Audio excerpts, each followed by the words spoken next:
Jadi yang bikin gue terpuruk waktu itu adalah gue ngeliat nyokap gue pingsan satu ya. Nyokap gue pingsan loh. Satu, kedua adalah mungkin yang bisa ngerasain keterpurukan itu adalah orang-orang yang pernah menjadi gue dulu ya.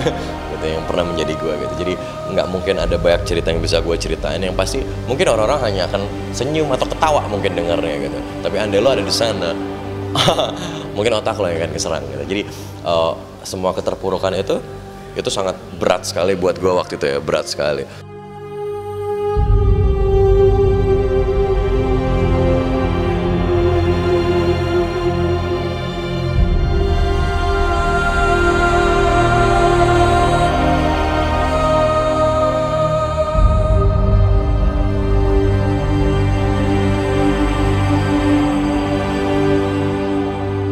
Terpuruk dan menderita cobaan yang sangat berat, itulah gambaran isi hati Eza Gionino ketika dijerat kasus hukum penganiayaan oleh Ardina Rasti sang mantan kekasih yang berujung status sebagai mantan narapidana.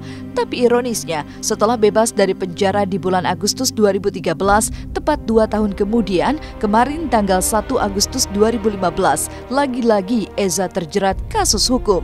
Kali ini akibat barang haram narkoba.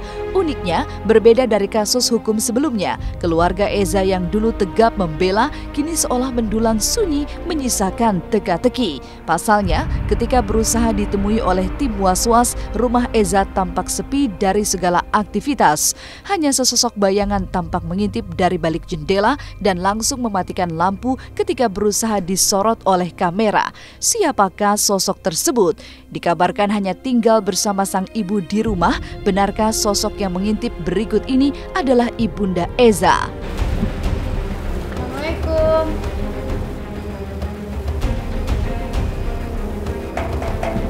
Assalamualaikum.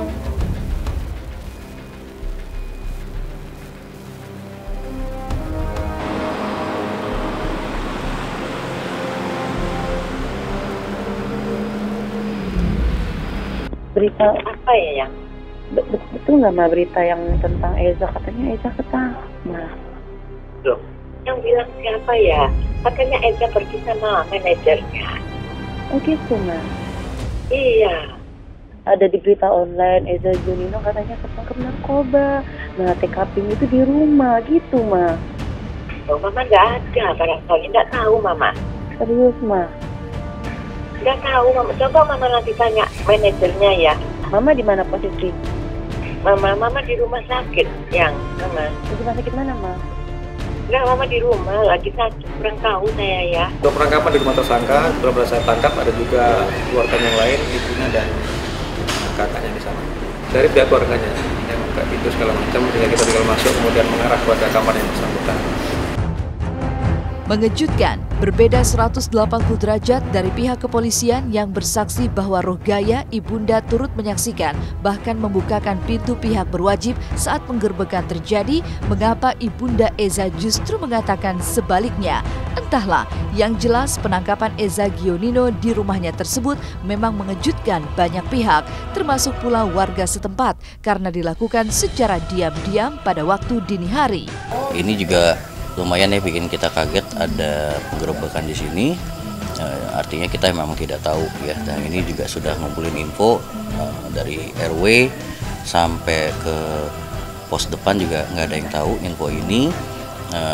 Saya baru tahu malam ini, nggak pasti kecolongan gitu kan, karena kita kan jaga untuk lingkungan ini kan sampai ke tahap itu ya gitu. Jadi kalau sempat masalahnya seperti ini lumayan berat gitu ya, jadi ya kita kaget gitu. Jadi sangat-sangat kaget lah untuk masalah ini ya gitu. Kalau masalah ini mungkin kita nggak terlalu lah, itu biasa gitu ya. Tetapi kalau yang ini ya kita kecolongan gitu aja. Keluarganya sendiri cukup kaget dengan kejadian ini, dan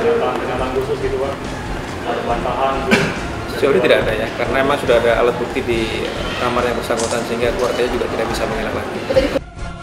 Ya, baik Eza Gionino dan sang ibunda tak bisa lagi mengingkari fakta bahwa ada barang haram yang disimpan Eza di rumahnya sendiri. Bukti keterlibatan Eza dengan narkoba pun kian tak terbantahkan ketika hasil resmi tes urin Eza dinyatakan positif mengandung zat psikotropika jenis syabu-syabu.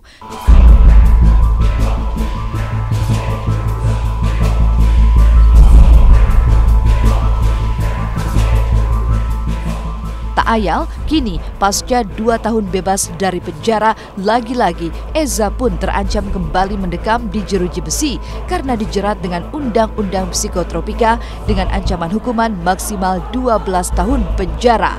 Masih dalam penyelidikan dan dinyatakan bahwa sebagai pengguna dan bukan pengedar, mungkinkah Eza memiliki kesempatan untuk lolos dari penjara dan hanya menjalani proses rehabilitasi? Hanya waktu yang akan menjawabnya. Tersangka ketika ditangkap baru selesai menggunakan narkoba, sehingga hasil tes urin dinyatakan positif menggunakan sabu-sabu. Dan terhadap tersangka ini kita kenakan pasal 112 ayat 1 Undang-Undang Nomor 35 Tahun 2009 dengan ancaman hukuman minimal 4 tahun penjara dan maksimal 12 tahun.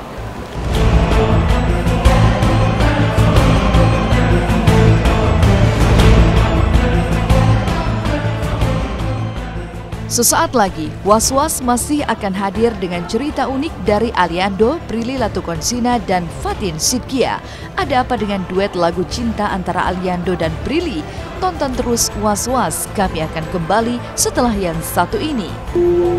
Yang rajin dengar cerita, Ya, kontrolnya.